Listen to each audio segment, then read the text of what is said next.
கர்த்தருடைய பரிசுத்த நாமத்திற்கு மகிமை உண்டாவதாக. இந்த காலவேளையில் நம்முடைய தியானத்திற்கு பிரசங்கியின் புஸ்தகம், பிரசங்கி 3ஆம் அதிகாரம் 1ஆம் வசனம். பிரசங்கி எக்லேசியஸ்டஸ் chapter 3 verse 1. ஒவ்வொன்றிற்கும் ஒவ்வொரு காலம் உண்டு, வானத்தின் கீழ் இருக்கிற ஒவ்வொரு காரியத்துக்கும் ஒவ்வொரு சமயம் உண்டு.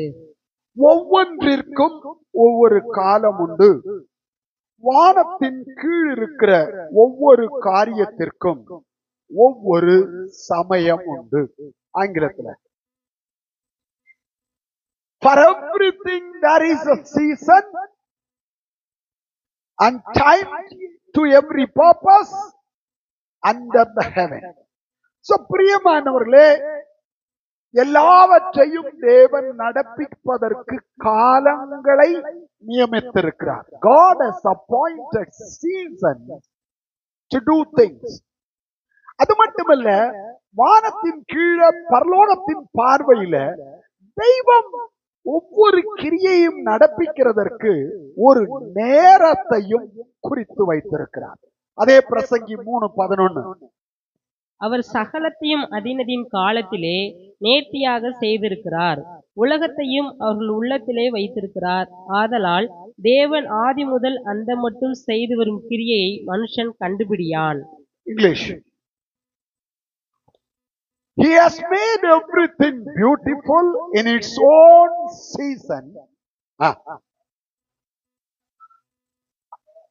Also, அது இங்கிலீஷ்ல set the world இருக்கு, தமிழ்லையும். ஆனா மூல பாஷையில he has set eternity, நித்தியத்தை அவர்கள் உள்ளத்துல. He has set the eternity in their heart.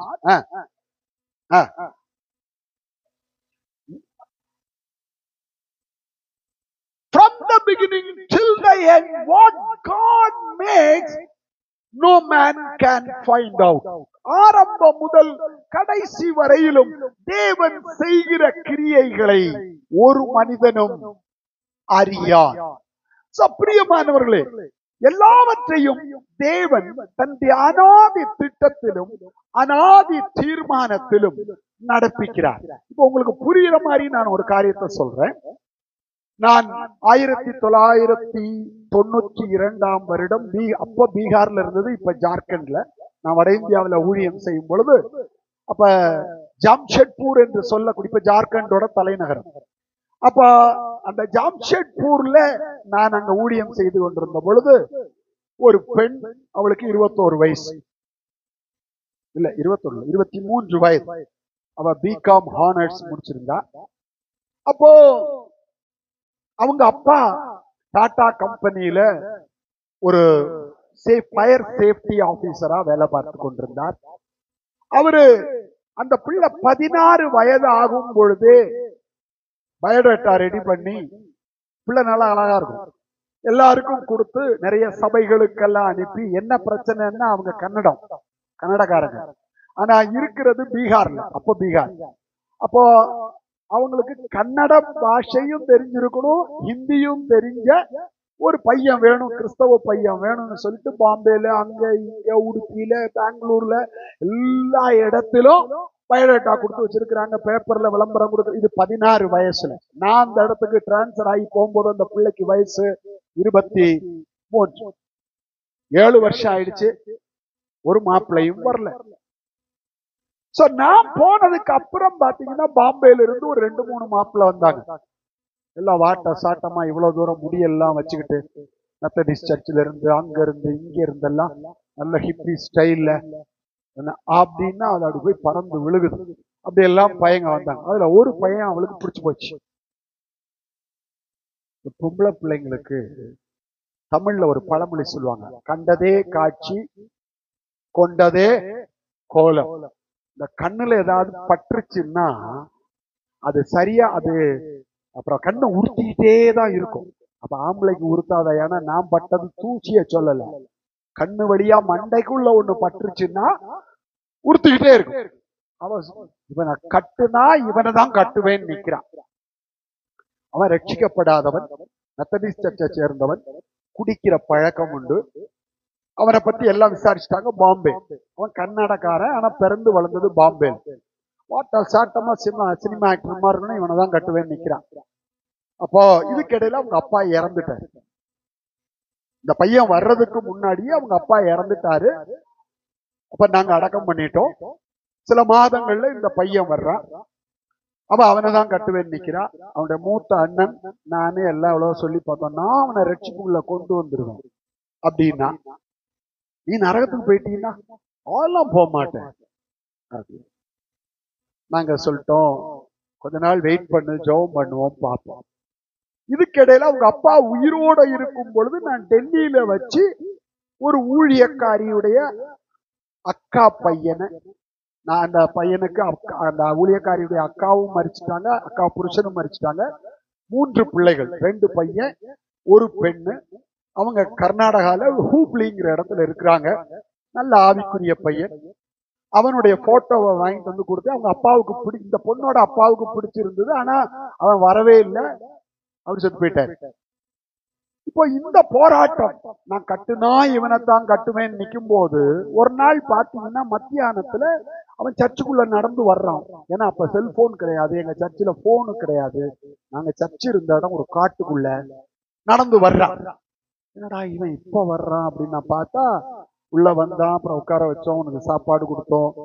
நான் கேட்டேன், என்ன ஆச்சு, நீ 8-9 மாசம் பதிலும் இல்லை, ஒரு தகவலும் இல்லை. அந்த விசுவாசி வீட்டுல போன் இருக்கு, அங்கேயும் போன் பண்ணல, என்ன ஆச்சுன்னு நான் கேட்டேன். அப்ப சொன்னா, இந்த மாதிரி அவன் ரயில்வேல ஒர்க் பண்றான். இந்த மாதிரி தங்கச்சிக்கு கல்யாணம் செட் ஆயிடுச்சு, அந்த கல்யாணத்தை நடத்த வேண்டிய ஒரு கட்டாயம். அப்ப நான் நிறைய லோன் போட்டு கடன் வாங்கி கல்யாணத்தையும் ஒரு பக்கம் நடத்தணும், தம்பிய காலேஜ்ல அட்மிஷன் போட்டேன், அதுக்கும் பணம் கட்டணும். இந்த குழப்பத்துல நான் பதிலே போடல அப்படின்னு. சரி, அப்ப நீ ஒரு போன் பண்ணிட்டு வந்திருக்கலாமே. போன் பண்ணோம்னா அந்த பெண்ணோட வீட்டுக்கு தான் போன் பண்ணோம். இவ்வளவு நாள் போகாம இருந்துட்டு இப்ப போன் பண்ணாது மரியாதையா இருக்காது. சரி, எப்படி இருந்தாலும் நம்ம சர்ச்சுக்கு போயிடுவோம், உங்களை வந்து பாத்துருவோன்ட்டு வந்துட்டோம். சரின்ட்டு நான் கூட்டி கொண்டு போகிறேன். நான் வெளியே போய் பூத்துல இருந்து, அப்ப எஸ்டிடி பூத், போன் பண்ணி இந்த பையன் வந்திருக்கான், சாயங்காலம் கூட்டிட்டு வரேன்ட்டு அவங்க வீட்டுக்கு கூட்டு போறேன். போனால் பையன் வந்தான், உட்கார்ந்தான். இவ வந்தா, எல்லாருக்கும் காஃபி எல்லாம் கொடுத்தா, அப்படி பார்த்தா, உள்ள போயிட்டான். ஏன்னா இப்ப அவன் மண்டைக்குள்ள வேற ஒரு தேன்ல இருக்கிறான். அப்ப பார்த்துட்டு பேசிட்டு அவன் கிளம்பிட்டான். அவன் கிளம்பி அவன் கர்நாடகாவுக்கு ஹூப்ளிக்கு போயிட்டான். அவன் ரயில்வேல ஒரு ஆபீசர். அப்போ இவள்கிட்ட கேட்டான, அவன் வாட்சி கட்டாம வந்திருக்கிறான், அரக்கை போட்டிருக்கிறான், இன் பண்ணாம வந்திருக்கிறான், ஷூ போடல, செருப்பு போட்டு வந்திருக்கிறான், அவனை போய் கட்ட சொல்றீங்க? பொம்பளை பிள்ளைங்களுக்கு வாட்ச் கட்டணும், இன் பண்ணணும், ஷூ போடணும், இதெல்லாம் இருக்கணும். இல்ல என்ன அவனை போய் கட்ட சொல்றீங்க? அவன் எப்படி இருந்தான், இவனை போய் கட்ட சொல்றீங்க? அப்புறம் நாங்க ஒரு வழியா, நான் சொல்லிட்டேன் அவங்க அண்ணன் கிட்ட, உங்க தங்கச்சியை கன்வின்ஸ் பண்றது உங்க கையில இருக்கு, கன்வின்ஸ் பண்ணினால் கல்யாணம் நடத்துவோம், இல்லைன்னா வேற ஆளை பார்ப்போம். நான் வந்துட்டேன். ஏன்னா இதுல நம்ம ரொம்ப மூக்க நுழைக்க முடியாது. ஒவ்வொருத்தர் மண்டைக்குள்ளே என்ன இருக்குன்னு நான் என்ன மண்டைக்குள்ளேயா நுழைய முடியும்? அது என் வேலை இல்லை. பெற்றோர் இல்ல, அண்ணனுங்க 3 அண்ணன், அதான் கடைசி. நீங்க பாத்துக்காங்கன்னு சொல்லிட்டு உங்க அம்மாட்டையும் சொல்லிட்டு நான் வந்துட்டேன். அரை மனதோடு சம்மதித்தாள். அதுக்குள்ள என்ன டிரான்ஸ்பர் பண்ணிட்டாங்க, வெஸ்ட் பெங்கால்ல கரக்பூர்ங்கிற இடத்துக்கு நான் அங்க போயிட்டேன். கல்யாணம் கூடி வந்தது. கல்யாணத்துக்கு நான் போயிருந்தேன். கல்யாணம் நடத்தினாங்க. அதுக்குள்ள அவனுக்கு கோவா டிரான்ஸ்பர், அவனுக்கு ப்ரமோஷன் வந்துருச்சு. இவ கோவா போனா. கடைசியில பார்த்தால் அப்புறம் நான் அந்த சபையை விட்டே வெளியே வந்துட்டேன், டிபிஎம் விட்டு. எனக்கு அவங்களுக்கு கான்டாக்டே இல்லை. ஒரு நாள் டிபிஎம் விட்டு நான் வெளியில வந்த பிறகு அங்க இருந்த ஜாம்ஷெட்பூர்ல இருந்த ஒரு குடும்பத்தோடு எனக்கு ஒரு கான்டாக்ட் கிடைச்சது. அவங்க என்னோட பேசினாங்க. இப்ப பேசினப்ப, குளோரி தெரியுமா? ஆமா, அவ பசங்க 2 பேரும் கனடாவில் போய் செட்டில் ஆயிட்டாங்க. 2 பசங்களும் இன்ஜினியரிங் படிச்சு கனடாவில் போய் செட்டில் ஆயிட்டாங்க. குளோரி வீட்டுக்காரரு ரயில்வேல ஒர்க் பண்ணி இப்ப ரிட்டையர்ட் ஆக போறாரு. ஒரு ஃபர்ஸ்ட் கிளாஸ் ஆபீசர் ஆயிட்டாரு. அப்படின்னு அவ பேரு குளோரி. காரியங்களை சொல்லி கொண்டு வந்தார்கள். அப்ப பிரியமானவர்களே, அவங்க அப்பா 16 வயசுல பொண்ணு பார்க்க ஆரம்பிச்சு அவளுக்கு கல்யாணம் நடக்கும்போது 25 26 வயசு, சரியா ஞாபகம் இல்லை. அப்ப கிட்டத்தட்ட எத்தனை வருட காலம் எடுத்தது? ஒரு 10 வருட காலம், 9-10 வருட காலம் எடுத்தது. அதுக்கு பிறகு அவங்க அப்பாவும் உயிரோட இல்ல, அப்படி ஒரு கல்யாணம் நடந்தது. இப்ப நமக்கு ஒரு கேள்வி வரும், ஏன் இந்த ஆண்டவர் எங்க அப்பா செத்த பிறகு என்னுடைய கல்யாணத்தை நடத்தினாருங்கிற கேள்வி. பிரியமானவர்களே, வசனம் சொல்லுகிறது ஒவ்வொன்றிற்கும் ஒவ்வொரு காலம் உண்டு. வானத்தின் கீழ் இருக்கிற ஒவ்வொரு காரியத்திற்கும் there is an appointed time. தேவன் முன்குறித்த ஒரு நேரம் இருக்கிறது. 11ஆம் வசனத்துல அவர் சகலத்தையும் அதினதின் காலத்தில் நேர்த்தியாய், நீ ஒண்ணு தெரிஞ்சுக்காங்க, 26 வயசுல நடந்த கல்யாணம் மத்தவங்க பார்வைக்கு 1000 ஏச்சு பேச்சுகளுக்கும் பரியாசங்களுக்கும் உட்பட்ட ஒரு கல்யாணமா இருந்திருக்கலாம். ஆனா தேவனுடைய பார்வையில அதுதான் நேர்த்தியாய் நடந்தது. பிரியமானவர்களே, நம்ம நினைக்கிறது எதுவும் நேர்த்தி கிடையாது. நமக்கு 21 வயசுலயே கல்யாணம் பண்ணி கொடுத்துட்டா ரொம்ப நேர்த்தியா இருக்கும்னு நம்ம நினைக்கலாம். ஆனால் பிரியமானவர்களே, God knows our future. தெய்வம் நம்முடைய எதிர்காலத்தை பார்க்கிறார். நம்ம எதை பார்க்கிறோம்? நிகழ்காலத்தை மட்டும்தான் நாம் பார்க்க முடியும். ஏன்னா எதிர்காலம் என்ன என்பது நமக்கு தெரியாது. Only God can see our future. தெய்வம் மட்டுமே நம்முடைய எதிர்காலத்தை காணக்கூடியவராய் இருக்கிறபடியினால் நம்ம நினைக்கிற பல காரியங்களை தேவன் அனுமதிக்கிறது இல்லை. நமக்கு நன்றாய் தோன்றுகிறது பலதும் தேவனுடைய பார்வையில் நன்றாய் இருக்கிறது இல்லை. நேத்து கூட எங்க வீட்டுக்காரமா சொல்லி எத்தனை பேர் என்ன கட்டி வரணும் நின்னாங்க தெரியுமா? நேத்துக்காக இன்னைக்கு காலையிலயான்னு தெரியல, எத்தனை பேர் நின்னாங்க. எனக்கு அறிவு இல்லாததுனாலதான் ஏன் ஒன்ன கட்டுனேன். அறிவு இருந்திருந்தா நான் என்ன பண்ணி இருந்திருப்பேன்? அவங்கள கல்யாணம் பண்ணிட்டு மாடி மேல மாடி வீடு, நீ கிழவன் ஆயிட்டு இன்னைக்கு வரைக்கும் சொந்த வீடு கட்ட வாக்கு இல்ல. அப்படியே சொல்லல, உன்னை கட்டிக்கிட்டப்பவே என்ன அறிவு கட்டவேன்னு உனக்கு தெரிய வேண்டாமா? எப்படி இந்த பொம்பளைங்க இந்த ஆம்பளைங்க மாட்டிக்கிட்டு படுற பாடு கண்ணதாசன் எழுதி வச்சான். பெண்ணோடு தோன்றி பெண்ணோடு வாழ்ந்து பெண்மனது என்னவென்று புரியவில்லையே, தெரியவில்லையே. ஏமா கண்ணதாசன் எழுதின பாட்டுக்கு இந்த அம்மா இப்படி பாட்டை களவாண்டிட்டு வந்து கர்த்தர் தந்தார்னு எதையாவது ஒரு ராகத்தை போட்டு பாடிட்டு போயிடுறது. நாளைக்கு இதுலயே ஒரு பாட்டு வந்தாலும் வரும். பிரியமானவர்களே, அப்போ ஒன்று தெரிந்து கொள்ளுங்கள், God has appointed everything to be done in His own time. There is an appointed time. தெய்வம் முன்குறித்த காலம் என்று ஒன்று இருக்கிறது. நம்ம என்ன காலில் சுடுதண்ணியை ஊத்திட்டு குதிச்சாலும் சில நேரம் சுடுதண்ணியை நீங்களா ஊத்திக்கிட்டீங்கன்னா அது கொப்புளிச்சு அது வெந்து அது ஆறுற வரைக்கும் ஆண்டவரும் அமைதலா ஆறிக்கொண்டே இருப்பார். அதனால சுடுதண்ணியை ஊத்திக்கிட்டீங்கன்னா இன்னும் டிலே ஆகும். ஏன்னா உங்க காலு வெந்து போய் ஒரு காரியத்தை ஆண்டவர் செய்ய விரும்ப மாட்டார். அதனால காலெல்லாம் ஆறட்டும் அவரும் பொறுமையா இருப்பார். ஒழுங்கா இருந்தீங்கன்னா நடக்க வேண்டிய காலத்துல நடக்கும். காலில் சுடுதண்ணியை ஊத்துக்கிட்டீங்கன்னா வெந்து போன புண்ணு ஆறுனா கூட சில நேரம் ஆண்டவர் அமைதியில இருப்பார். ஏன் தெரியுமா? வெள்ளை வெள்ளையா தெரியுது, நம்ம நாள் ஒரு 6 மாசம் 1 வருஷம் ஆகட்டும், கலர் மாறட்டும். தெய்வம் பொறுமையாக. அர்த்தம் என்னன்னா, God is sovereign. தெய்வம் சர்வ வல்லமை உள்ளவர். தெய்வம் சிங்காசனத்தில் வீற்றிருக்கிறவர். அவர் தன்னுடைய ஆளுகையில உள்ளதை மாற்றிக்கொள்ள ஒருபோது ஆயத்தமா இல்லை. அதை நம்ம அக்னாலஜ் பண்ணணும்.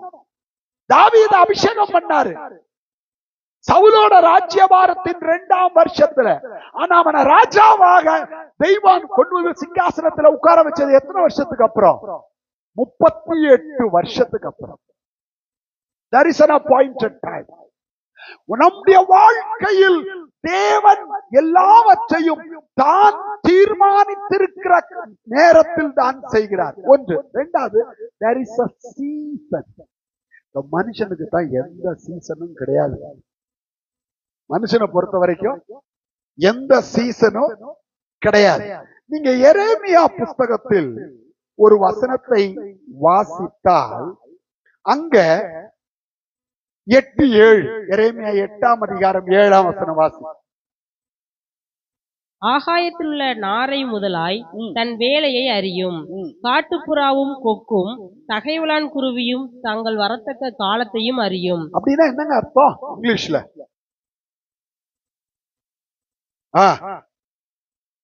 The stork in the sky knows the appointed season, and the dove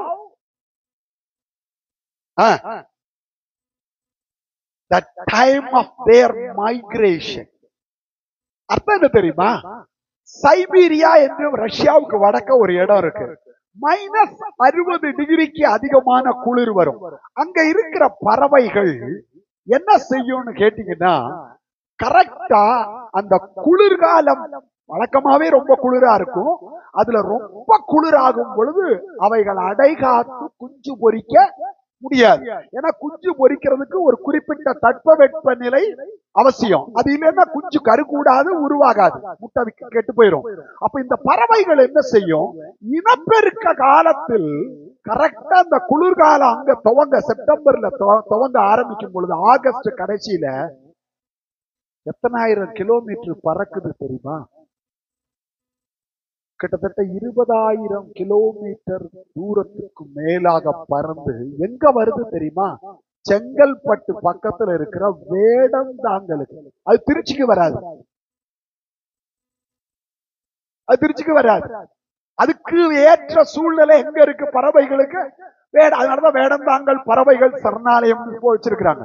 அங்கு வருகிற பறவைகள் சைபீரியாவிலிருந்து பறந்து வந்து 3-4 மாசம் இங்க இருந்து முட்டையிட்டு குஞ்சு பொரித்து, கூடு கட்டி முட்டையிட்டு குஞ்சு பொரித்து, அந்த குஞ்சுகள் பறக்க ஆரம்பிக்கும் போது அது வேடந்தாங்கல்ல விட்டுட்டு போகாது, கூட்டிக்கிட்டே போகும். அது மட்டும் இல்லைங்க, இந்த பறவைகள் கடல் மேல பறக்கும் போது உட்காராமல் 24 மணி நேரத்துக்கு அதிகமாக பறக்குமா.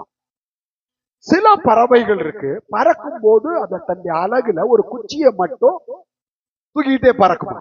எல்லா பறவைகளும் இல்ல. அந்த பறவைகள் அட்ட ஸ்ட்ரெச் ஒரே நேரத்துல பறந்து போக முடியாது. அந்த குச்சியை கடல்ல போட்டு, கடல்ல குச்சி என்ன பண்ணும்? மிதக்கும். அந்த குச்சியில கால் வச்சுக்கிட்டு கொஞ்ச நேரம் என்ன செய்யும்? ரெஸ்ட் பண்ணிட்டு அந்த கொஞ்சம் அந்த ஸ்ட்ரென்த்தை கெயின் பண்ண உடனே திரும்ப அழகுல குச்சி எடுத்துக்கிட்டு என்ன செய்யும்? பறக்கும். தரைய காணும் பொழுது குச்சியை கீழே போட்டுரும். இனிமே அந்த குச்சியோட அவசியம் இல்ல. யோசிச்சு பாருங்க. நம்ம நினைக்கிறோம் பறவைகள் அது அற்ப ஜந்துக்கள்னு, மிருகங்கள் அறிவில்லாதவைகள் என்று எண்ணுகிறோம். ஆனால் தேவன் எல்லாவற்றிற்கும் ஞானத்தை கொடுத்திருக்கிறார். அதனாலதான் திரும்ப தமிழ்ல வாசிங்க. ஆகாயத்துள்ள நாரை முதலாய் தன் வேலையை அறியும். தமிழ்ல வேலை, இங்கிலீஷ்ல மைக்ரேட்டிங் டைம். அது அந்த இடத்தை விட்டு வேறொரு இடத்துக்கு வந்து கூடு கட்டி முட்டையிட்டு அடைகாத்து குஞ்சு பொரித்து அந்த குஞ்சுகளை உருவாக்கிட்டு திரும்ப அந்த இடத்துக்கு போகும். என்ன? The stork knows its own season. காட்டுப்புறாவும் கொக்கும் தகைவலான் குருவியும் தாங்கள் வரத்தக்க காலத்தை அறியும். என் ஜனங்களோ கர்த்தரின் நியாயத்தை அறியார்கள் என்று கர்த்தர் உரைக்கிறார் என்று சொல். பறவைகள் கூட தேவன் நியமித்த ஒழுங்கை, காலத்தை அறிந்திருக்கிறது. ஆனா இது எதுவுமே இல்லாத ஒரு ஜந்து எது? மனுஷன். ஜந்து. மனுஷனை போய் இப்படி சொல்றீங்க? வேற வழி இல்லைங்க, வேற வழி இல்ல. தெய்வத்தை தேட வேண்டிய காலம் எது என்று நமக்கு தெரியறதில்லை. தெய்வத்துக்காக வைராக்கியமாய் நிற்க வேண்டிய காலம் எது என்று நமக்கு தெரியறதில்லை. ஜெபிக்க வேண்டிய காலம் எது என்று நமக்கு தெரியறதில்லை. வேதத்தை தியானிக்க வேண்டிய காலம் எது என்று நமக்கு தெரியறதில்லை. நமக்கு எந்த ஒழுங்கும் கிடையாது, பெல்லும் கிடையாது, பிரேக்கும் கிடையாது. நம்ம இஷ்டத்துக்கு போயிட்டே இருக்கிறோம். இப்ப அதே பிரசங்கி 3ஆம் அதிகாரத்துல 2ஆம் வசனத்திலிருந்து நாம் வாசிப்போம். பிறக்க ஒரு காலம் உண்டு. பிறக்க, there is a season to be born. இறக்க ஒரு காலம் உண்டு. There is a season to die. நட ஒரு காலம் உண்டு. There is a season to plant. நட்டதை பிடுங்க ஒரு காலம் உண்டு. There is a season to pluck it out. கொல்ல ஒரு காலம் உண்டு. There is a season to slay or kill. குணமாக்க ஒரு காலம் உண்டு. There is a season to heal. இடிக்க ஒரு காலம் உண்டு. There is a season to break.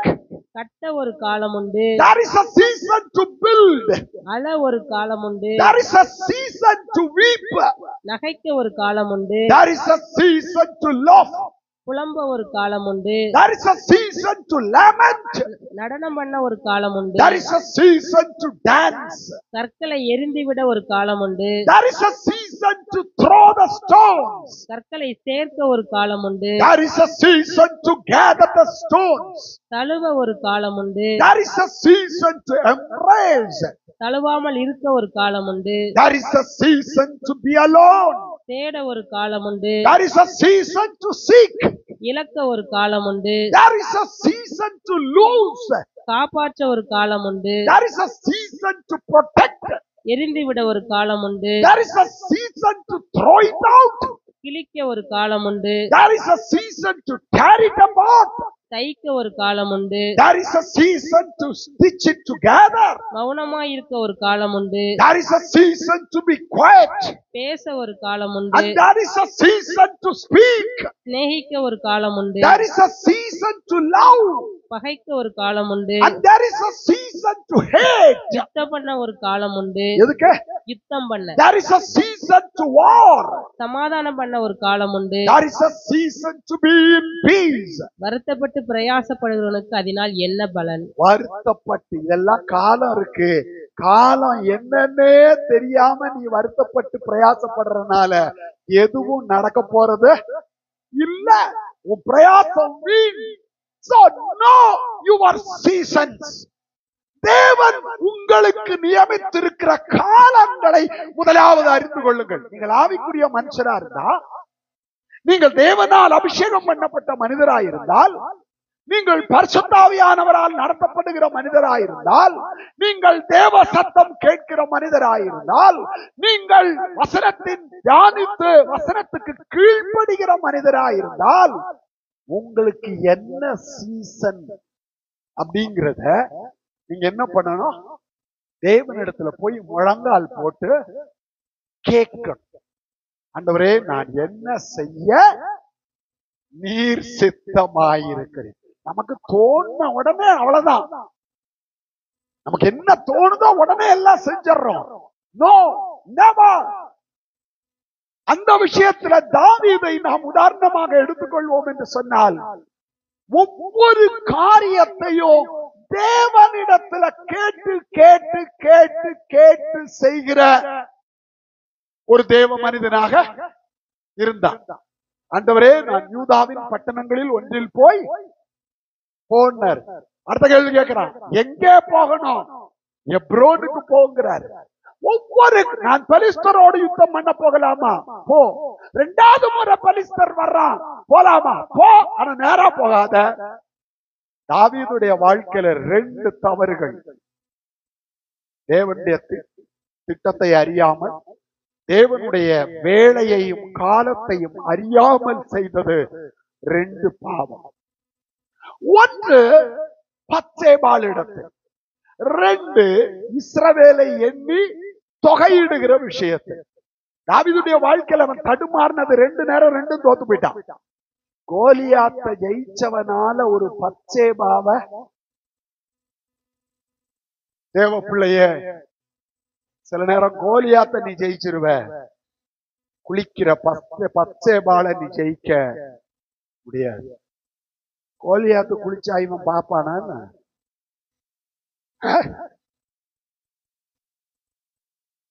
என்ன தவறு, எங்க தவறு நடந்தது தாவீதுடைய ஜீவியத்துல? வாசிப்போம். 2 சாமுவேல் 11ஆம் அதிகாரம் 1ஆம் வசனம். மறு வருஷம் ராஜாக்கள் யுத்தத்திற்கு புறப்படும் காலம் வந்தபோது, நல்ல கவனிங்க, யூதாவில், இஸ்ரவேலில் தேவன் ஒரு ஒழுங்கை வச்சிருந்தாரு.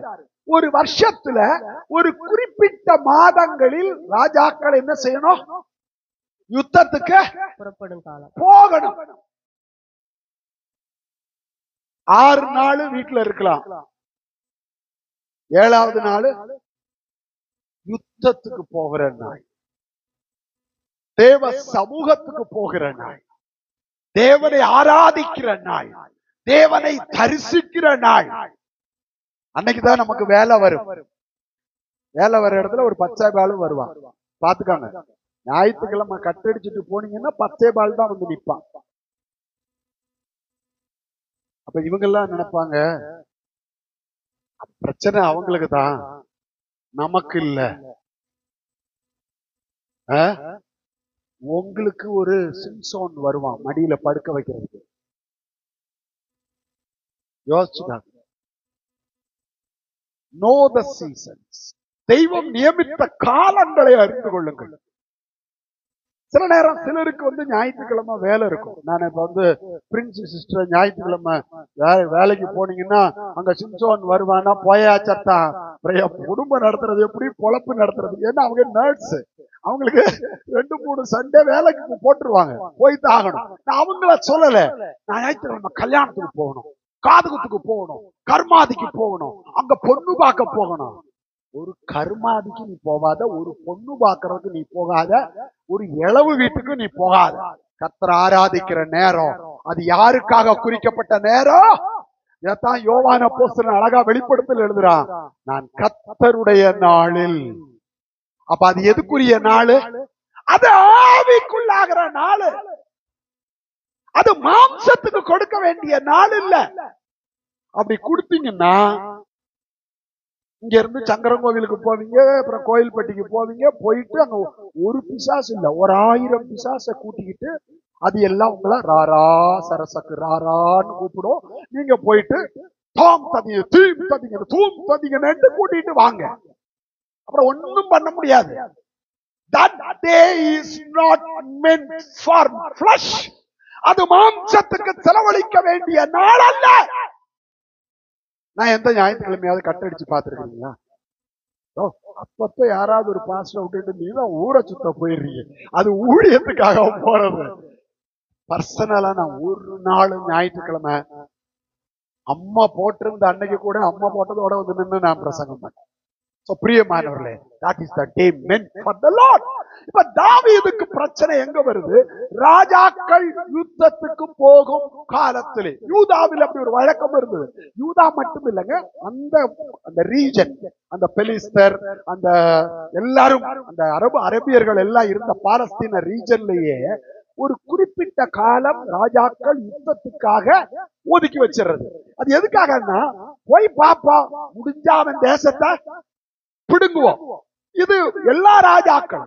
அப்ப மற்றவன் யுத்தத்துக்கு போகும்போது தாவீது என்ன பண்ண முடியாது? போகாம இருக்க முடியாது. ஆனா அங்க என்ன நடந்தது வாசிங்க. தாவீது யோவாப்பையும் அவனோடு கூட தன் சேவகரையும் இஸ்ரவேல் அனைத்தையும் அம்மோன் புத்திரரை அழிக்கவும் ரப்பாவை முற்றுகை போடவும் அனுப்பினான். இப்ப தாவீதுக்கு நல்ல ஒரு அசிஸ்டன்ட் ஆண்டவர் கொடுத்திருக்கிறாரு. யாரு?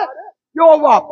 யோவாபால எல்லாத்தையும் செய்ய முடியும். ஆனா அந்த யோவாபே யுத்தத்துல ஜெயம் வர்றப்ப செய்தி அனுப்புறான், தாவீத வர சொல்லு, இந்த யுத்தத்தை முடிக்கணும், இல்லைன்னா அந்த பட்டணத்தின் மேல யார் பேர் தான் விளங்கும்?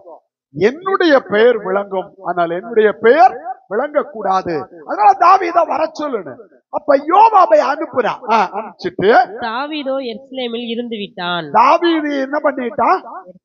எருசலேம்ல இருந்துட்டான்.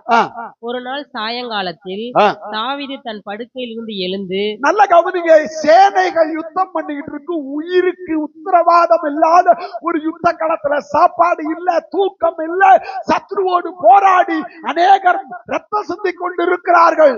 இவனோ நித்திரை பண்ணி தூக்கத்தை விட்டு எழுந்து அரண்மனை உப்பரிகையின் மேல் உலாத்தி கொண்டிருக்கும் போது, அரண்மனை உப்பரிகையின் மேல் நீ உலாத்திக்கிட்டு இருக்கிற நேரம் இல்ல தாவீதே, நீ தெய்வ சமூகத்துல முழங்கால யுத்தம் பண்ண வேண்டிய நேரம். நீ சத்ருவை அழிக்க வேண்டிய நேரம். அது செல்போன் பார்க்கிற நேரம் அல்ல. இந்த தப்ப நம்ம எல்லாருமே செய்யறோம்.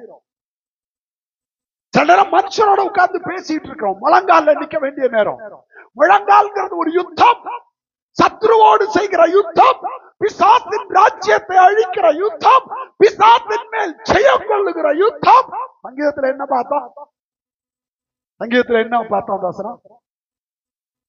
என் சத்துரு என் மேல் ஜெயம் கொள்ளாததினால், என் சத்துரு என் மேல் ஜெயம் கொள்ளாததினால் நீர் என் மேல் பிரியமாய் இருக்கிறீர் என்று அறிவேன். இப்ப தாவீது தூங்குனதும் உப்பரி என் மேல உலாவுனதும் தெய்வத்துக்கு பிரியமா இல்ல. அதனாலதான் நான் சொல்றேன், தேவ ஜனங்கள் தேவனுடைய சமயத்தை, தேவனுடைய காலத்தை, தேவனுடைய திட்டத்தை, தேவனுடைய நோக்கத்தை, தேவனுடைய சித்தத்தை அறிந்து நீங்கள் செயல்படணும். அது அறியணும்னா ரெண்டு காரியத்தை தான் அறிஞ்சுக்க முடியும். ஒண்ணு முழங்கால்ல, ரெண்டு வேதவசனத்தை தியானிக்கிறதன் மூலமாக. The Holy Spirit will lead you to know the season. உங்களுக்கு தேவன் நியமித்திருக்கிற காலம் எதற்கானது என்பதை பரிசுத்த ஆவியானவர் வெளிப்படுத்துவார். ஜெபிக்காத மனுஷனுக்கு பரிசுத்த ஆவியானவர் வெளிப்படுத்த முடியாது. வேதத்தை தியானிக்காத, வேதத்துக்கு தன் இருதயத்தை ஒப்பு கொடுக்காத மனுஷனுக்கு பரிசுத்த ஆவியானவர் அப்படிப்பட்ட மனுஷனோடு இடைபட போறதே இல்லை. ஏன்னா தெய்வம் சொந்த கதை, சோக கதையெல்லாம் பேச மாட்டாரு. If God speaks, He will speak through His words. அவருடைய வார்த்தை மூலமாகத்தான் பேசுவார். நம்ம வாழ்க்கையில என்ன பிரச்சனை வந்தாலும் தெய்வம் பதில் எதுல இருந்தா கொடுப்பாரு? வார்த்தையில இருந்தா. இதுல விடுதலை இருக்கு, இதுல விடுதலை. உன் கட்டுகளை அறுக்கிற கத்தி இதுல இருக்கு. உன்னுடைய வியாதியை சுகமாக்குற ஔஷதம் இதுல இருக்கு. உன் பலவீனங்களை மாற்றுகிற பலன் இதுல இருக்கு. உன்னுடைய சூழ்நிலைகளை மாற்றக்கூடிய வல்லமை இந்த தேவனுடைய வார்த்தையில் இருக்கு. பிரியமான தெய்வ ஜனமே, spend time with the word of God. தெய்வத்துடைய வார்த்தையோடு நேரத்தை செலவழியுங்கள். உங்க வாழ்க்கையில ஒரு பிரச்சனை வருதுன்னா முதல்ல முழங்கால் போடுங்க. உடனே தெய்வம் பதில் தர மாட்டாரு. ஆண்டவரோடு உறவாடுங்க. உங்க பிரச்சனையை சொல்லுங்க. சொல்றதோட நிக்காதீங்க. பிரச்சனையை அவருடைய பாதத்துல வச்சிருங்க. பிரச்சனையை இருதயத்துல சுமந்துகிட்டே வந்து நீங்க உட்கார்ந்துகிட்டு பைபிளை எடுத்தீங்கன்னா கர்த்தர் பேச மாட்டாரு. ஏன்னா வசனத்தை வச்சு பேசுற இன்னொருத்தன் இருக்கிறான், பிசாசும் பேசுவான். இயேசுவின் இடத்துல எதை வச்சுக்கிட்டு தான் அவன் பேசுறான்? இந்த கல்லுகள் அப்பம். இயேசு சொன்னாரு, மனுஷன் அப்பத்தினால் மாத்திரமல்ல தேவனுடைய வாயிலிருந்து பிறக்கிற ஒவ்வொரு வார்த்தையினாலும் பிழைப்பான். உடனே அடுத்தவன் என்ன சொல்றான்? தாழ குதியும், ஏனெனில் அவர் தம்முடைய தூதர்களுக்கு கட்டளையிடுவார் என்று எழுதியிருக்கிறது. அப்படின்னா கீழே குதினா இருக்கு. நீ உன்னதமானவருடைய மறைவில் இருந்தீன்னா உன் பாதம் கல்லில் இடராதபடிக்கு அவர்கள் தங்கள் கரங்களில், தூதர்கள் தங்கள் கரங்களில். அப்போ there is a devil to misinterpret the word of God. தேவனுடைய வார்த்தையை பிழையாய் வியாக்கியானம் செய்து நம்மை தேவனுக்கு விரோதமாய் பாவம் செய்ய தூண்டுகிற பிசாசு இதுக்கு தவறான விளக்கத்தை கொடுப்பான். தேவ சமூகத்துல முழங்கால் படிட்டு கர்த்தருடைய ஆலோசனையை தேடி உங்களை ஒப்பு கொடுத்து உங்களை சுத்திகரித்து நீங்க போய் கர்த்தருடைய வேதத்தை தியானிச்சு பாருங்க. பரிசுத்த ஆவியானவருடைய வழி நடத்துதலை நீங்கள் பெற்றுக்கொள்ள முடியும். எலியா அவ்வளவு பெரிய தீர்க்கதரிசி. ஒரு சின்ன சோதனை வந்தவன என்ன சொல்லிட்டான்? போதும் ஆண்டவரே, என் ஜீவனை எடுத்துக்கொள்ளும், நான் என் பிதாக்களை பார்க்கலாம். உன் பிதாக்களை பார்க்கலாம் நல்லவன் உன்னை தெய்வம் தேர்ந்தெடுக்கல. அவருடைய அநாதி நோக்கத்தினாலதான் உன்னை தேர்ந்தெடுத்திருக்கிறார். உன் பிதாக்கள் ரட்சிக்கப்படல, உன் உறவுகள் ரட்சிக்கப்படல, கர்த்தர் உன்னை ரட்சித்திருக்கிறார். உன் உடன்பிறப்புகள் ரட்சிக்கப்படல, கர்த்தர் உன்னை ரட்சித்திருக்கிறார். உன்னை குறித்தவருக்கு ஒரு நோக்கம் இருக்கிறது. Don't compare yourself with anyone. யாரோட ஒப்பிட்டு பார்க்காதீங்க. உங்களை குறிச்ச தேவ நோக்கம் விசேஷமானது, அது தனியானது. அது ஒரே நோக்கம் ரெண்டு பேர் மேல இருந்ததுன்னா நீங்க கம்பேர் பண்ணலாம். வேற நோக்கம். இங்க உட்கார்ந்து இருக்கிற 50 பேர் மேலேயும் 50 தனித்தனி நோக்கத்தை தெய்வம் வச்சிருக்கிறபடினால் nobody can compare themselves with others. யாரு யாரோட ஒப்பிடுறதுக்காக தெய்வம் வைக்கல. பிரியமானவர்களே, அப்ப நம்மை குறித்த தேவ நோக்கத்தை அறிந்து கொள்ள வேண்டுமானால் தேவ சமூகத்துல காத்திருக்க வேண்டியது அவசியம். அடுத்து இரண்டாவது, வேதத்தை தியானிக்கும் பொழுது எலியா போய் எங்க காத்திருக்கிறான்? சூரச்செடிகளை காத்திருந்தானா? கொரட்டை விட்டுக்கிட்டு இருந்தான். தூதன் தட்டி எழுப்புனான். என்ன கொடுத்தான்? தழலிலே சுடப்பட்ட அப்பமா அடையா அடை, தழலிலே சுடப்பட்ட அடை, ஒரு பாத்திரத்தில் தண்ணீர் குடிச்சிட்டு படுத்துக்கிட்டான். திரும்பவும் தூதன் தட்டி எழுப்புறான். திரும்பவும் அடை இருக்கு, தண்ணீர் இருக்கு, நீ எழுந்து பூஜனம் பண்ண. நீ போக வேண்டிய தூரம் அந்த பலத்துல அந்த 2 அடைய சாப்பிட்டு 2 பாத்திரத்தின் தண்ணீரை குடிச்சிட்டு எத்தனை நாள் நடந்தா? 40 நாள் நடந்து ஒரேபிலே தேவ பர்வதத்துல தெய்வம் உன்னை போஷிக்கிற நேரத்துல தூங்குனீன்னா நீ நடக்க முடியாது. அப்புறம் நடக்க முடியல, நடக்க முடியலன்னா சாவு. அவர் தட்டுலப்பா நீ எந்திரிக்கல, அவர் அடைய கொண்டு வந்து வச்சு பூசணம் பூத்து போச்சு. யாரு தப்பு? ஏன் தப்பா? அவரு தப்பா? ஏன் தவறு? இப்ப என்னன்னா தூங்கி எந்திரிச்சு வயிறு பசிக்குது டாடி, வயிறு பசிக்குது, தாங்க முடியல, பசி ஏப்பம் வருது, பண்ணி கிடந்து சாவு. அவர் எழுப்புன நேரத்துல நீ எந்திரிக்கல. எத்தனை ராத்திரியில தெய்வம் நம்மளை எழுப்பி விட்டுட்டு குப்புற கவுந்து அடிச்சு படுத்து தூங்கி இருக்கிறோம். தலையோட போத்தி, தூக்கம் வேற வந்து தலைய மாட்டேன், நல்ல போத்தி. சிலர் எல்லாம் தூக்கம் வரலன்னா பக்கத்துல இருமல் மருந்தை கொஞ்சம் எடுத்து குடிச்சிட்டு அப்படியே போதையில போன மாதிரி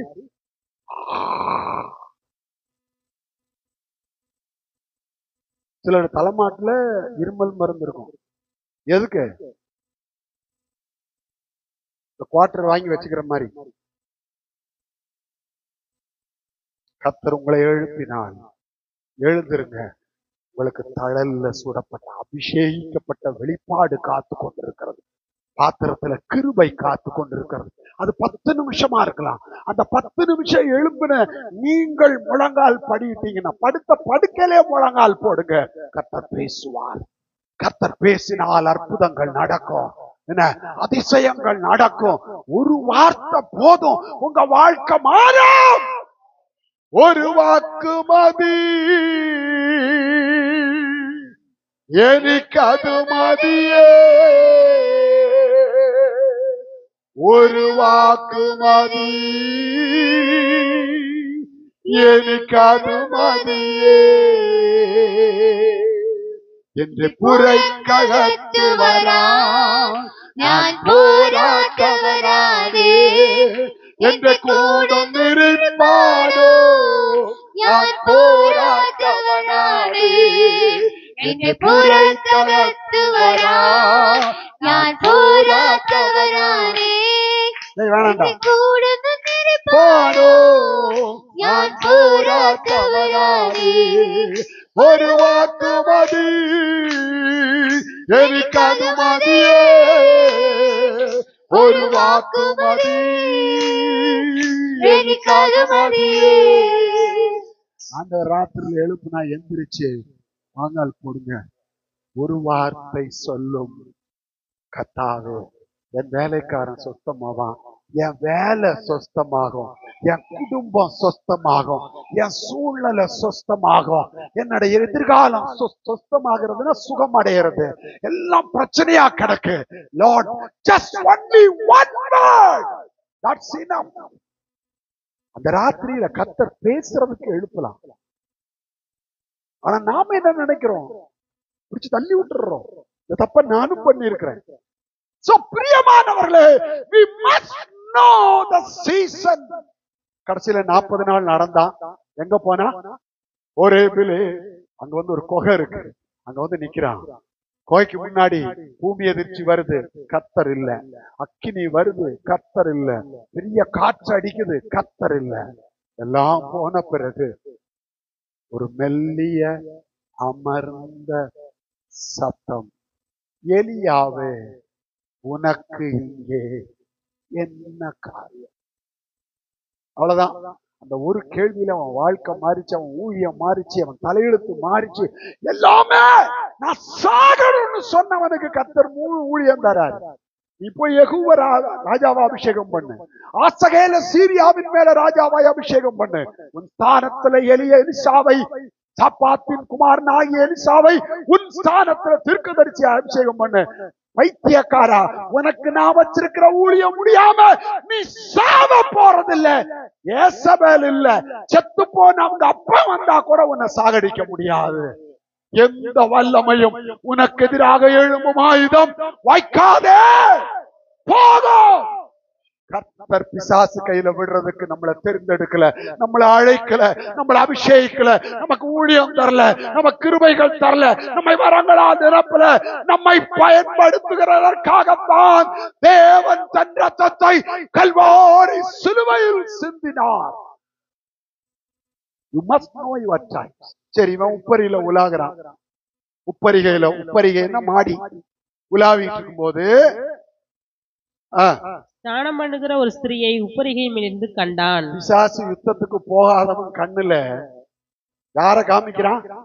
குளிச்சுக்கிட்டு இருக்கிற ஒருத்திய காமிக்கிறான். அந்த ஸ்திரீ வெகு சௌந்தரியவாதியாய் இருந்தாள். ஒரு கூறு கட்டவன், ஏற்கனவே அழகானவன். ஆனா அழகா இருக்கிறதுக்கு பலதுக்கும் அறிவு கொஞ்சம் கம்மியா இருக்குமோ என்னமோ தெரியல.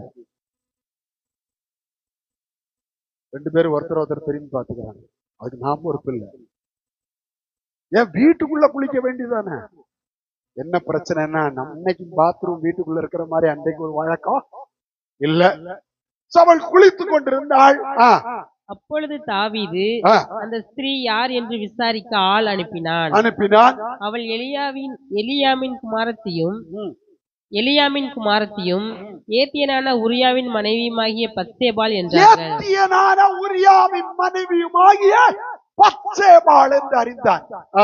அப்பொழுது தாவீது ஆள் அனுப்பி அவளை அழைத்து வர சொன்னான்.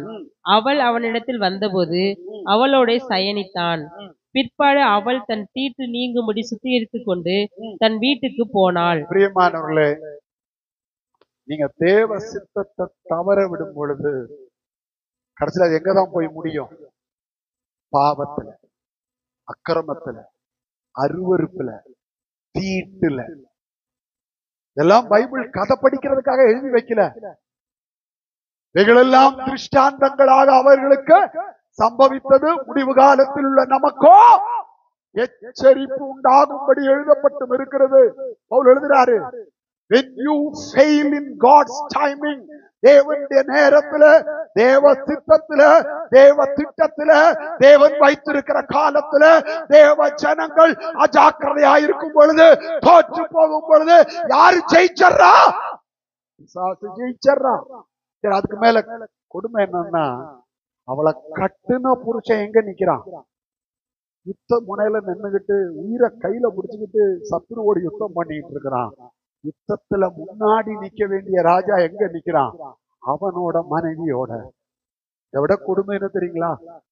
யோபாபுக்கு லெட்டர் எழுதி கொடுக்குறான். அது உரியாம வர வச்சு குடிக்க வச்சு வீட்டுக்கு போடான்னு சொன்னா, அவன் குடிச்சிட்டு எங்க படுத்து கிடக்குறான்? அரண்மனை வாசல்ல சேவகரோடு. கூப்பிட்டு ஏண்டா போகலன்னா, யோவாபும் என் ஆண்டவனுடைய ராணுவமும் யுத்தத்தில் இருக்கும் பொழுது நான் என் மனைவிட்ட போய் படுப்பனான்னு கேட்கிறான். He knows the timing. ஒரு வேலைக்காரனுக்கு தேவனுடைய நேரம் என்ன, தேவனுடைய காலம், இது எந்த காலம், இது என்ன செய்யணுங்கிறது தெரியுது. ஆனா மதிகெட்ட ஒரு ராஜா தேவனுடைய காலத்தையும் தேவனுடைய நேரத்தையும் தேவனுடைய அறிவையும் உணர்ந்து கொள்ளாதபடியினால் என்னத்துக்கு இடம் கொடுத்துட்டான்? பாவத்துக்கு இடம் கொடுத்துட்டு கடைசியில அவன் கையிலேயே அவனுடைய மரண சாசனத்தை எழுதி கொடுக்கிறான். யோவாபுக்கு லெட்டர். உரியா வருவான், அவனை யுத்தம் மும்முரமா நடக்கிற இடத்துல நிறுத்திட்டு எல்லாரும் என்ன பண்ணிருங்க? பின்வாங்கிருங்க, அவன் சாகட்டும். போல ஒரு கொடூரம். அதனாலதான் குற்றமில்லாத இரத்தத்தை அவன் சிந்தினபடியினால் கர்த்தர் தாவீதை, நீ என்னுடைய ஆலயத்தை கட்ட வேண்டாம். யுத்த மனுஷன், என் ஆலயத்தை நீ கட்டாத என்றார். தாவீது நினைச்சிருந்த ஆலயத்தை கட்டியிருக்க முடியும். God never allowed. தேவனுடைய சித்தத்தையும் தேவனுடைய திட்டத்தையும் தேவனுடைய காலத்தையும் உணராதபடி மாம்சத்துல யுத்தம் பண்ணிக்கிட்டு இருந்தீங்கன்னா, தாவீது இங்க மாம்சத்துல யுத்தம் பண்றான், யோவாபு சத்துருக்களோடு யுத்தம் பண்றான், தாவீது இச்சையோடு யுத்தம் பண்றான், உரியா தேவனுடைய நாமத்துக்காக அந்த சத்துருக்களை வதம் பண்ணிட்டு இருக்கிறான். தெய்வ ஜனமே, சபைக்குள்ள ரெண்டு விதமான மனிதர்கள் இருக்கிறார்கள். ஒரு கூட்டம் ஆவிக்குரிய யுத்தத்தை நடப்பித்துக் கொண்டிருக்கிறார்கள். அவங்களுக்கு தெரியும் நமக்கு ஒரு யுத்தம் இருக்கிறது, எங்களுடைய போராயுதங்கள் மாம்சத்துக்கு ஏதுவானவைகள் அல்ல, அரண்களை நிர்மூலமாக்குவதற்கு தேவ பலம் உள்ளவைகள். பவுல் எழுதுறாரு, ரத்தத்தோடு மாம்சத்தோடு அல்ல நமக்கு யுத்தம். நமக்கு யுத்தம் யாரோட? குறைத்தனங்கள், அதிகாரங்கள், இப்பிரபஞ்சத்தின் அந்தகார லோகாதிபதிகள், வானமண்டலங்களில் உள்ள பொல்லாத சேனைகள். நிறைய பேரு செல்ல நோண்டி மாம்சத்தில் இச்சைக்கு இடம் கொடுத்து போராடி கொண்டிருக்கிறார்கள். சிலரோ கர்த்தருக்காக வைராக்கியமாய் தேவ சமூகத்தில் போராடி கொண்டிருக்கிறார்கள். நேரம் இல்லாதபடியினால் சுருக்கமா முடிக்கிறேன். எபிரேயர் 12ஆம் அதிகாரம் 4ஆம் வசனம். எபிரேயர் 12:4. ஆகையால் நீங்கள் இளைப்புள்ளவர்களாய் உங்கள் ஆத்துமாக்களை தோன்று 12:4. பாவத்திற்கு விரோதமாய் போராடுகிறதில், பாவத்துக்கு விரோதமாய் யுத்தம் செய்கிறதில் ரத்தம் சிந்தப்படத்தக்கதாக நீங்கள் இன்னும் எதிர்த்து நிற்கவில்லையே. இன்னும் ரத்தம் சிந்துற அளவுக்கு போராடலங்கிறார் எபிரேய நிருபக்காரர். அவர் எதை சொல்றாரு தெரியுமா? கெத்செமனே தோட்டத்தை சொல்றாரு. பிதாவே, இந்த பாத்திரம் என்னை விட்டு நீங்க கூடுமானால் நீங்கும்படி செய்யும், ஆகிலும் என் சித்தத்தின்படி அல்ல உடைய சித்தத்தின்படி ஆக கடவுதுன்னு அவர் ஜெபத்துல கதர்னப்போ ரத்தத்தின் பெருந்துளிகள். லூக்காசு விசேஷம் 22ஆம் அதிகாரம் 39 44 வரைக்கும் வாசிக்க வேண்டாம். ரத்தத்தின் பெருந்துளிகள் வேர்வையாய் விழுந்தது. அதனாலதான் இயேசு கிறிஸ்து கெத்செமனேக்கு போறதுக்கு முன்னாடி லூக்கா 21ஆம் அதிகாரம் 34 36 வரை உள்ள வசனங்களில் விதமாய் சொல்கிறார். 21, 34 உங்கள் இருதயங்கள் திண்டியினாலும் பெருந்திண்டியினாலும் வெறியினாலும் லௌகீக கவலைகளினாலும் பாரமடையாதபடிக்கும் நீங்கள் நினையாத நேரத்தில் அந்த நாள் உங்கள் மேல் வராதபடிக்கும் எச்சரிக்கையாயிருங்கள். பூமி எங்கும் குடியிருக்கிற அனைவர் மேலும் அது ஒரு கண்ணியை போல வரும். ஆகையால் இனி சம்பவிக்க போகிற இவைகளுக்கெல்லாம் நீங்கள் தப்பி மனுஷகுமாரனுக்கு முன்பாக நிற்க பாத்திரவான்களாக எண்ணப்படுவதற்கு எப்பொழுதும் ஜெபம் பண்ணி விழித்திருங்கள் என்றார். நீங்க மனுஷகுமாரனுக்கு முன்னாடி நிக்க வேண்டியவங்க. ஆனா நிக்கும் போது ஒரு பெரிய யுத்தத்துல ஜெயத்தோட போய் என்ன செய்யணும்? நிக்கணும். நான் ஜெயம் கொண்டு என் பிதாவின் சிங்காசனத்தில் உட்கார்ந்தது போல ஜெயம் கொள்ளுகிறவன் எவனோ என்னோடு கூட சிங்காசனத்தில் உட்காரும். இந்த பூமி நமக்கு சாஸ்வதம் அல்ல. இந்த பூமிக்காக போராட வேண்டாம். இந்த மாம்சத்தின் இச்சைகளுக்காகவும் போராட வேண்டாம். மனுஷரோடு போராட வேண்டாம்.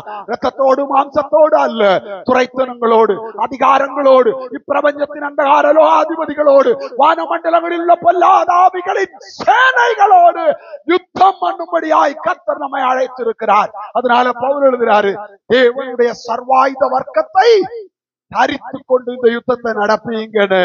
பிரியமானவர்களே, புதிய ஏற்பாட்டு சபை இன்றைக்கு தங்களுடைய காலத்தை அறிந்திருக்கிறதா இல்லையா என்கிறது ஒரு பெரிய கேள்விக்குறி. ஒரே ஒரு வசன வாசிங்க, நான் முடிச்சிடுறேன். 1 தெசலோனிக்கேயர் 5ஆம் அதிகாரம் 1ஆம் வசனம்.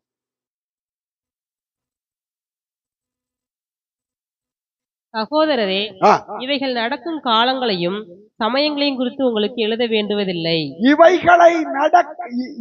இவைகள் நடக்கும் காலங்களையும் சமயங்களையும் குறித்து தெசலோனிக்கே சபைக்கு நான் எழுத வேண்டிய அவசியம் இல்ல. ஏன்னா சபை விழிச்சிருக்கு, சபை தேவனுடைய காலங்களை அறிந்திருக்கு, சபை தேவ சித்தத்தை அறிந்திருக்கு. 2ஆம் வசனம், இரவிலே திருடன் வருகிற விதமாய் கர்த்தருடைய நாள் வரும் என்று நீங்களே நன்றாய் அறிந்திருக்கிறீர்களே. அப்ப எந்த காலத்தை குறிச்சு பவுல் எழுதுறாரு தெசலோனிக்கே சபைக்கு? கர்த்தருடைய வருகை. நாள் என்கிறது கர்த்தருடைய வருகை.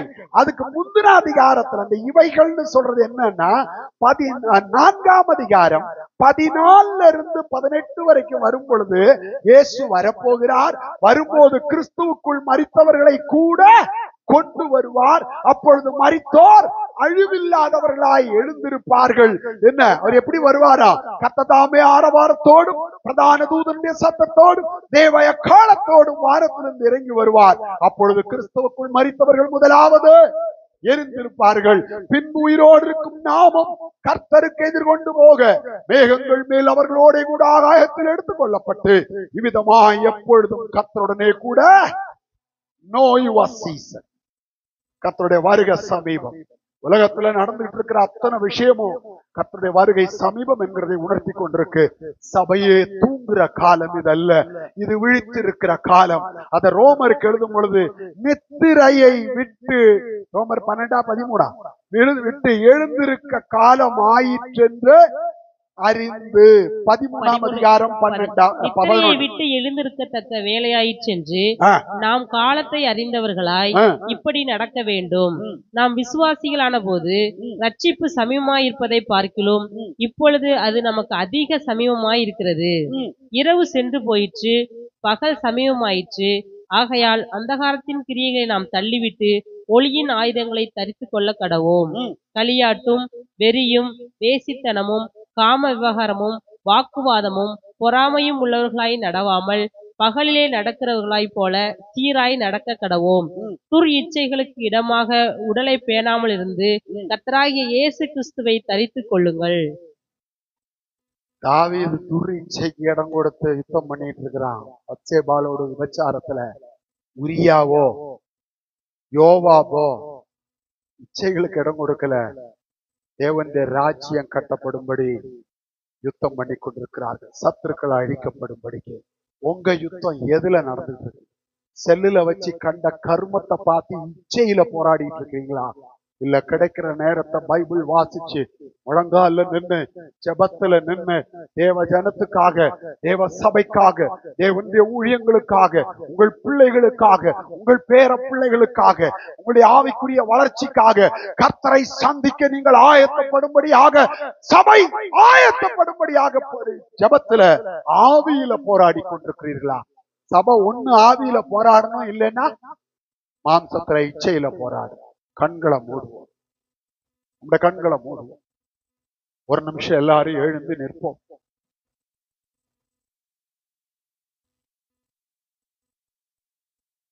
No your season. நிறைய விஷயம் இருக்கு, எல்லாத்தையும் பேச நேரம் இல்லை. அந்த காலங்களை அறிந்து கொள்ளுங்கள். ஒவ்வொரு விஷயத்துக்காக முழங்கால் போடுங்க. வேதத்தை தியானிங்க. பரிசுத்த ஆவியானுடைய மெல்லிய சத்தத்தை கேளுங்க. பிசாசு நீ செத்து போய் உன்னை கொன்றுவேன், நீ காலின்னு சொல்லுவான். கர்த்தர் உங்களுக்கு ஒரு பெரிய வேலையை வச்சிருக்கிறார், ஊழியங்களை வச்சிருக்கிறார். கர்த்தர் பெரிய காரியங்களை செய்ய போகிறார். நீ சாக போறது இல்ல, நீ அழிஞ்சு போறது இல்ல, நீ அட்ரஸ் இல்லாம போறது இல்ல. கர்த்தர் உனக்கு ஒரு புதிய முகவரியை எழுத போகிறார். இதுவரைக்கும் பயந்த எலியா இனி வரப்போற முகவரி என்ன தெரியுமா? சுழல் காற்றில் எடுத்துக் கொள்ளப்படுகிற எலியா.